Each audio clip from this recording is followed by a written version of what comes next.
I'm Senator Adam Hollier, and this is the We Can Do Better podcast where we talk to people who are doing amazing work in the 2nd Senate District and across the state of Michigan. I'm really excited to have a friend, someone I've known for many years, Cindy Eggleton, who is doing really incredible work at Brilliant Detroit. So I would say if you aren't familiar with Brilliant Detroit, she'll tell you who they are. But if you aren't familiar with Brilliant Detroit, you're really in for a treat because they're doing amazing work in neighborhoods near you or coming soon. So Cindy, do you want to introduce yourself and tell us a little bit about Brilliant Detroit and all the amazing things that you've been doing?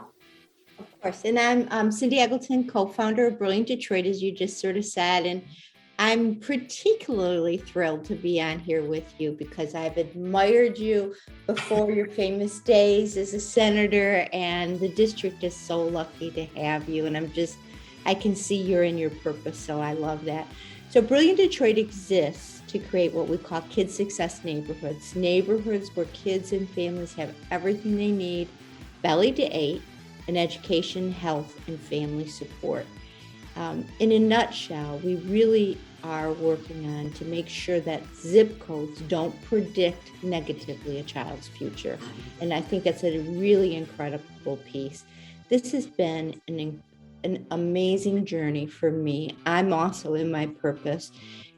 When we first met, I think we were just starting, and today, about 5.5 years later, we now serve about 10,000 individuals in 12 Detroit neighborhoods, and our goal is to get to 24 neighborhoods by 2024 in Detroit. Because if we do that, and if we see the same outcomes we're seeing, we can change population level statistics. So grade level reading that's currently hovering around 15% for kids reading by 3rd grade at grade level, we can change that statistic. So that's kind of the holy grail.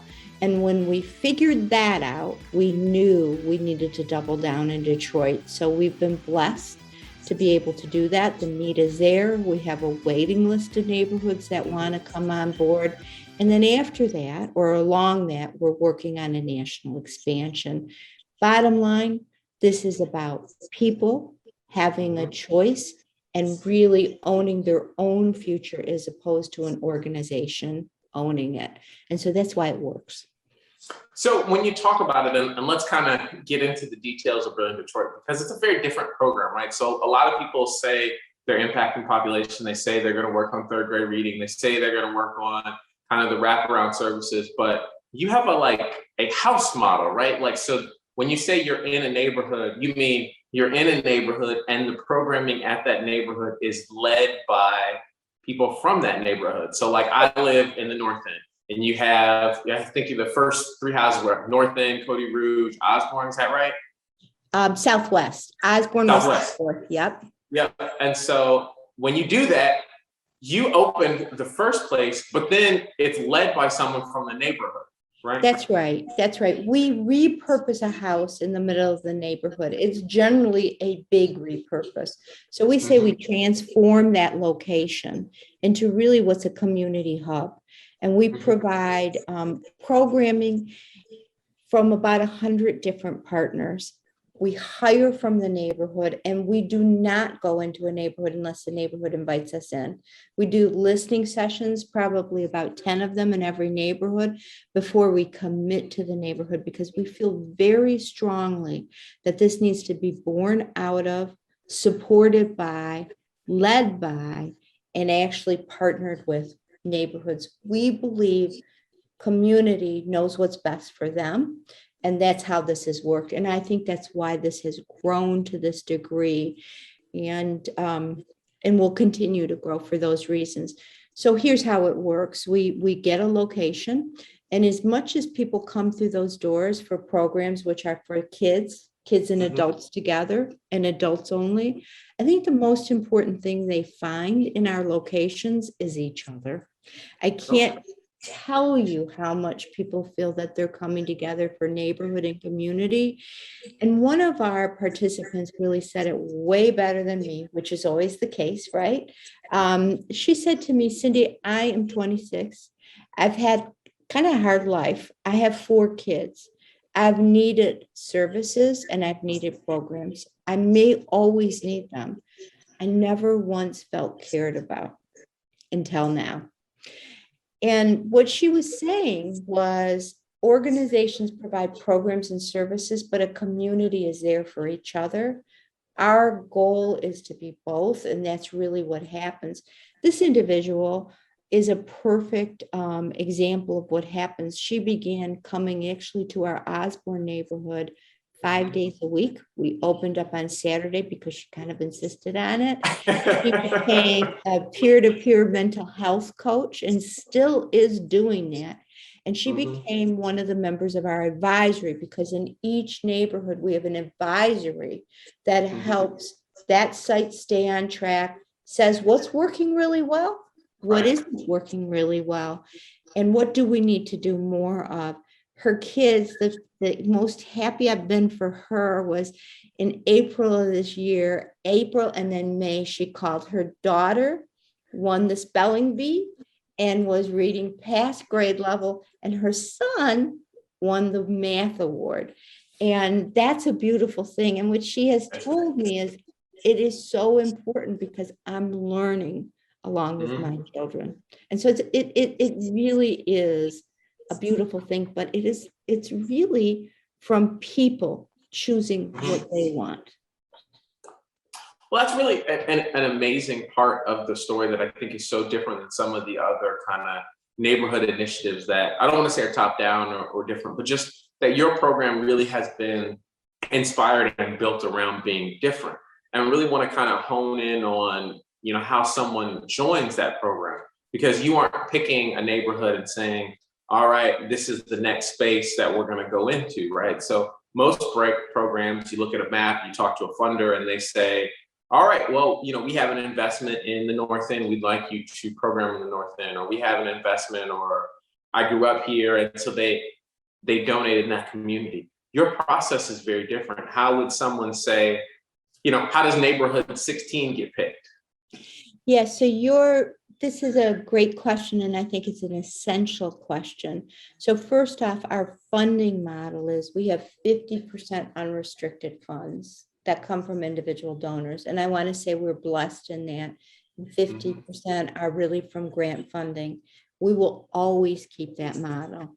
And the reason for that is when we say to a neighborhood, you have a choice, you have say, the only way to do that is if we have some unrestricted dollars. And so we make sure that that's 50-50. And there have been times where we've had to step back or step in to make sure we're maintaining that. The other piece of it is that we really have three parameters. We don't make this into this huge process because sometimes that keeps people out as opposed to coming in. And the process is we want to make sure that the neighborhood has invited us in and they're all in. And by doing that, we talk, like I said, probably about 10 different times to different neighbor people. So it's not even just the leadership of a neighborhood, because sometimes somebody might say, I want this. It's making sure we're getting to that resident that's lived there forever.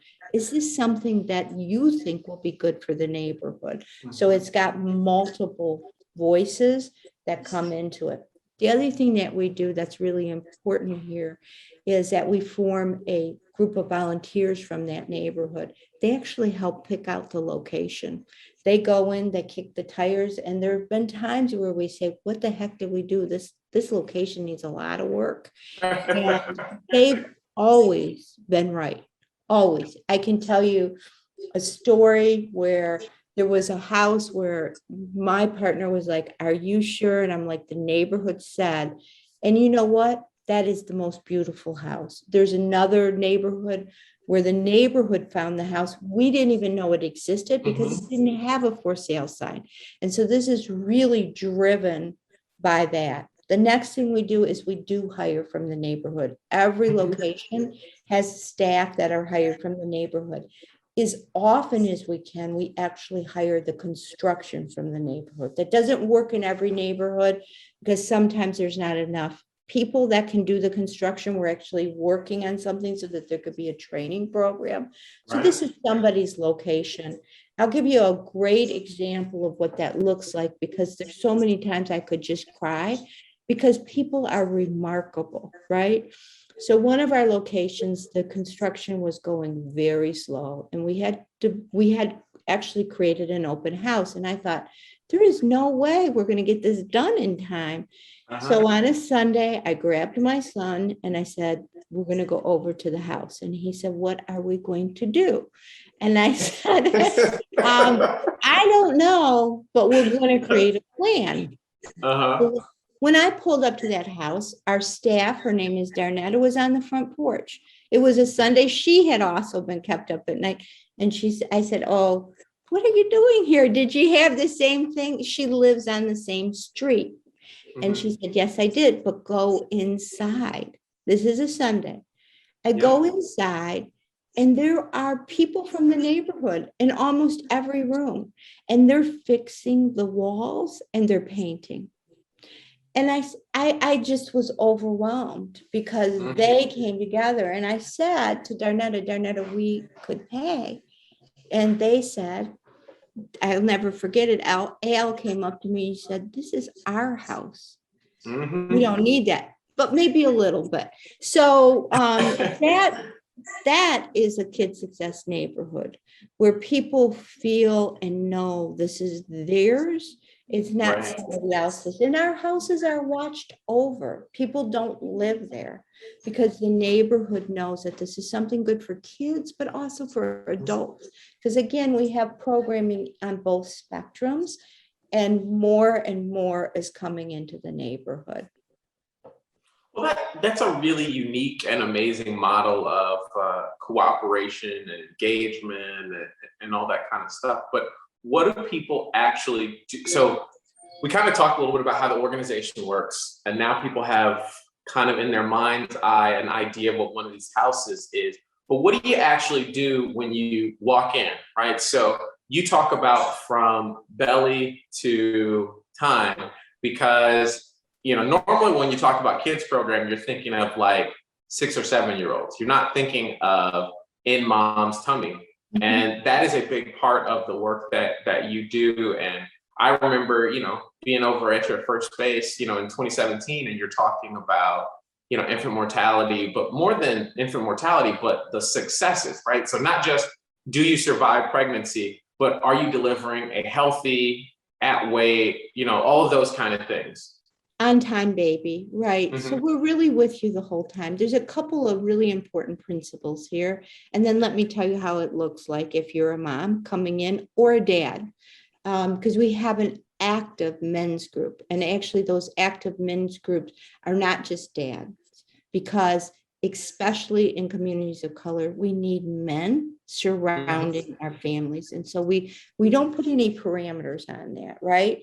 So first off, most of us have been through programs that are maybe 8 to 12 weeks. They might be great. Did they transform your life? Maybe not. This is something that's continuous with you wherever you are. We're meeting you where you are. When you walk through a door, we actually sit you down and say, if you could wish upon a star, what do you want for yourself and your family? You design your own future. We don't design it for you. And so you may say, these are the things on my mind. And we help because we have 100 partners in this work, you define those things. So what that might look like is, now, obviously, I'm not that because I'm old, but if I'm a mom with a baby or pregnant, a 2-year-old, a 3-year-old, I may be going into neonatal classes to help me make my due date, not just infant mortality, but make my due date. I might also actually be doing pregnancy yoga, so I feel calm and I feel good. I might be taking a class on reading to my child that's not bored. But I might actually be also doing something with my child to increase their word count, build their brain under 3. Yes. 90% of your brain's developed by age 3. I might be doing a play and learn. Wait. 90%? 90%. So we really need to focus there. And we do, right? But the families do focus there. So how much you speak, how much you to your children, et cetera. And look, we all want to learn and grow. The one thing I know about families is they always want what's best for their kid. Mhm. They always do.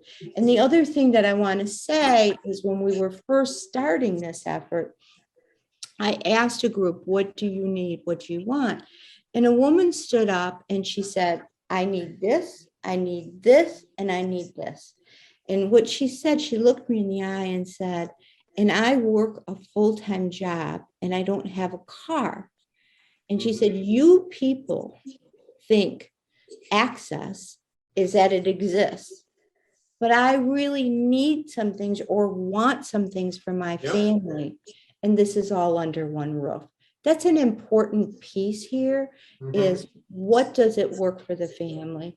The other thing is that our locations are all open different times of the day because it's serving the neighborhood. The neighborhood gets to decide that, not us.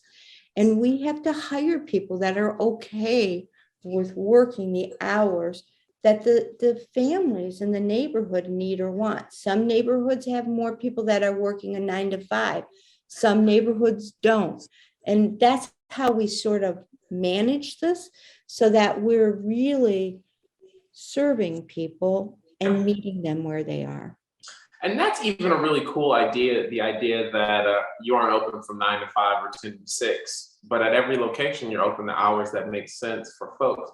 I remember when I was there, there were some classes where I think there were some cooking classes that had begun that were not part of the structured environment, but were just like, some of the moms were like, hey, I like to make this thing. And the other one was like, well, how do you make that? And so it just kind of had become, a new program that was able to roll out and to do some of those kind of things. So that's one of my favorite things. So we have certain things that we say are must. We have to do them everywhere because we know it'll matter. But we have things that are could.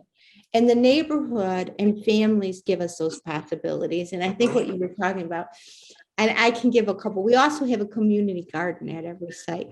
One of those sites, the one you're talking about, is that the family said, we want to cook together and exchange. So they did a cooking exchange every couple of weeks. We also have nutrition classes, but they cooked from the garden. That particular location, they made food from the garden. They sold it and then took their kids on field trips. Others, it's done differently. And that's probably some of the coolest, most beautiful thing. Our Cody Rouge garden, we have a woman there. She is just amazing. She takes the kids to the farmer's market. They sell the produce. They initially bought better tools because they said our tools weren't good enough. And then she started to buy books to do cooking, and they cook meals together. And those kids in that neighborhood, they show up even in the rain, which is not a good idea. I just want to say that, to do the gardening. But that's about really building community and people feeling like their spirit and their soul is taken care of.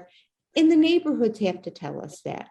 Another neighborhood, an individual knitted hats. We have a community dinner every month. She had knitted 75 hats. Okay, I don't know how to do that. I can't knit a row. So I asked her, like, how and why? And she said to me, Cindy, I raised my kids here, and I've lived here for over 30 years. This was my neighborhood, and then it wasn't, and now it is. So we should never underestimate the power of people coming together for each other. That's a huge part of this. So as you talk about people coming together, you've built a safe, engaging space in 14 or 15 neighborhoods. What do people, how does the usage of those spaces exist, right? Like, how do I say, hey, I need to use that space, or I want to use that space? Like, what does it mean to be a part of that community? Yeah, you're asking such good questions. So number one, we have programming and activities all day. And it's not just programs. Sometimes it's gatherings. We also sometimes have community groups that ask, can we use the space? If it's a community group, we do that as well. Because again, we want this to be a space that everybody can participate in. Mhm. Some of our locations are bigger than others, so it depends on that. And certainly during COVID, it's a little trickier. We're doing outdoor programming right now. But the bottom line is you come and you ask, you can sign up. There are certain things that are cohorts that are week after week, you have to sign up for. But then there's other things that are drop-in. Again, we want to reach people where they are with both what they're interested in and what level of commitment and what their hopes and dreams are. That's really amazing. And I think the work that you've been able to do has been just really dynamic, and it's been super cool as you see, continued expansion. How has the pandemic impacted the work that you're doing? Some organizations I think are better suited to do the Zoom interaction, right? The like, hey, we're on a screen or that kind of thing. But so much of your work is community. And when I say community, not like a neighborhood, but like that relationship you build with your neighbors, your friends, your family that you come and see for family yoga or walking or that kind of thing. How's that It's changed? definitely relationship driven. So there's a lot of threads to that. And again, see, I love you and you ask the best questions. Number one, I would say during this period, I always said my head and heart were into everything. And this is really the neighborhoods doing this in many ways, right? But right now it's my head, heart, and shoulders. We have a responsibility. We're in the middle of the neighborhood, right? So some of what we've done has been things we didn't do before. We've done distribution of food and supplies, diaper and formula that are in the middle of the neighborhood that you can easily access. That's an important piece.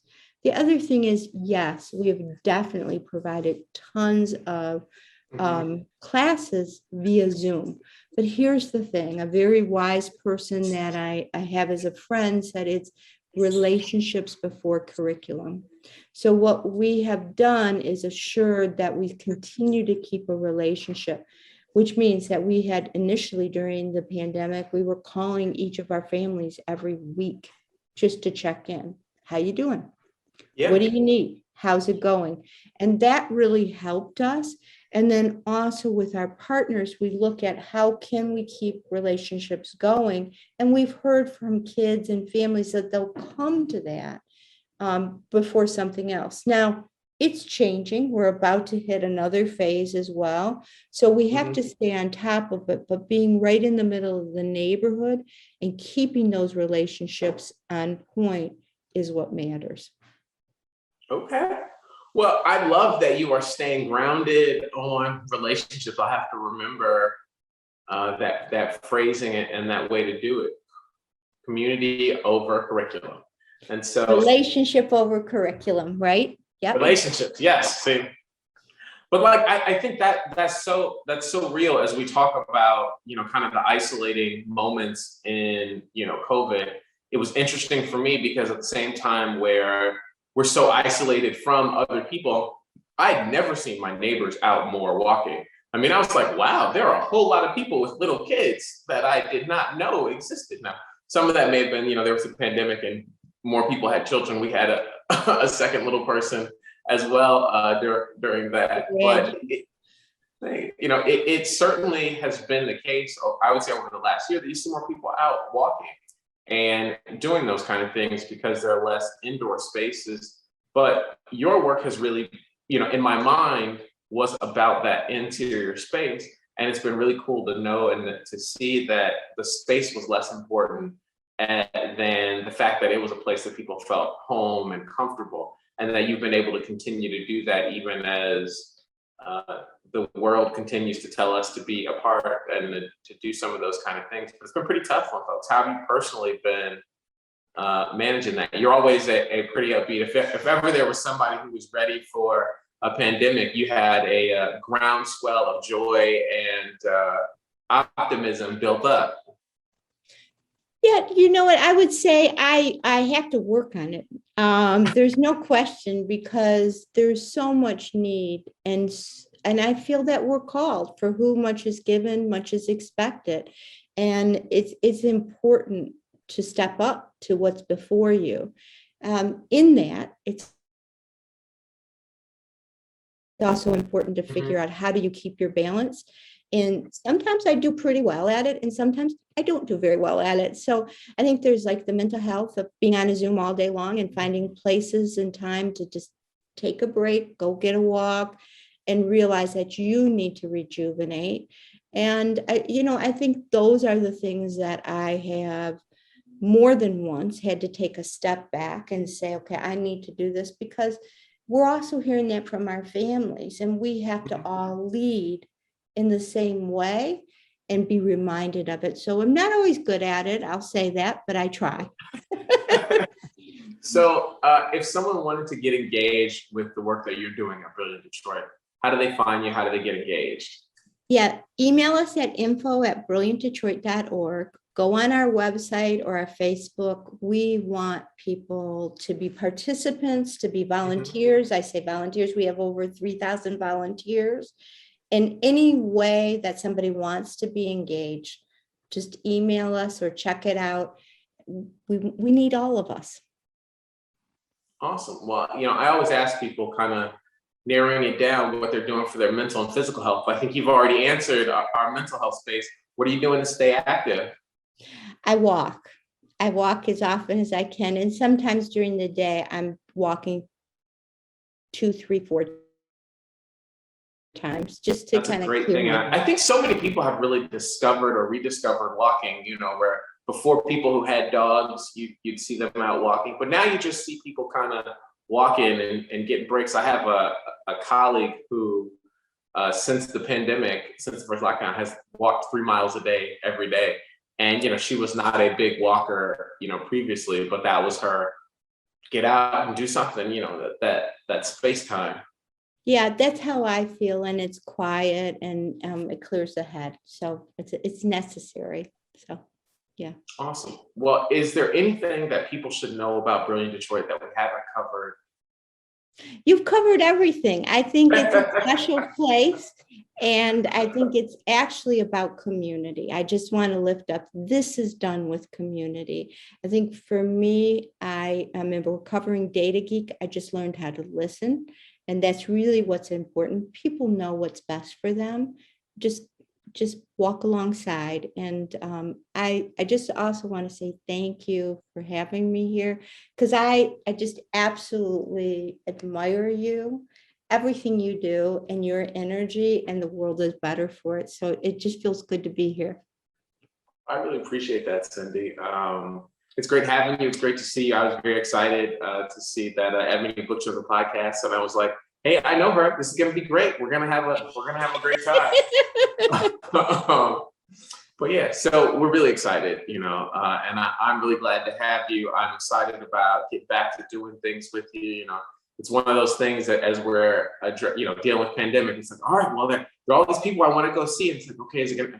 Okay, yeah, okay, we're gonna go see them. And it's like, we have 2 little people under 4 who have not been able to get vaccinated, and so we've been still pretty cautious about doing things. And it's like, okay, can we do things? And it's like, oh yeah, we can do things. And it's like, oh, there's a Delta variant. No, you can do less things. And it's like, okay, guys, come on, get vaccinated. Come on, let's do things. Let's get out here. Let's get safe. Let's get, it's like, okay, well, summer. Oh man, summer's leaving. We got to do things while it's still outside time. So it's hard, but I think we'll find our way. I really want to, because you're doing amazing things. And again, the community's so lucky for you. I know that. I'm grateful. So I really appreciate that. So Cindy, thank you so much for coming on. This has been Senator Adam Hollier with the We Can Do Better podcast, where we bring on incredible people doing amazing and meaningful work across Michigan and the 2nd Senate District. And we've got our East Side Family Reunion coming up Saturday, August 14th from 11 to 3 over at Pershing High School. We hope everybody can come out. It'll be free. We're going to give away all kinds of food and bikes and restaurant gift cards and all kinds of stuff. So if you're around, come by Saturday, 11 to 3 over at Pershing High School.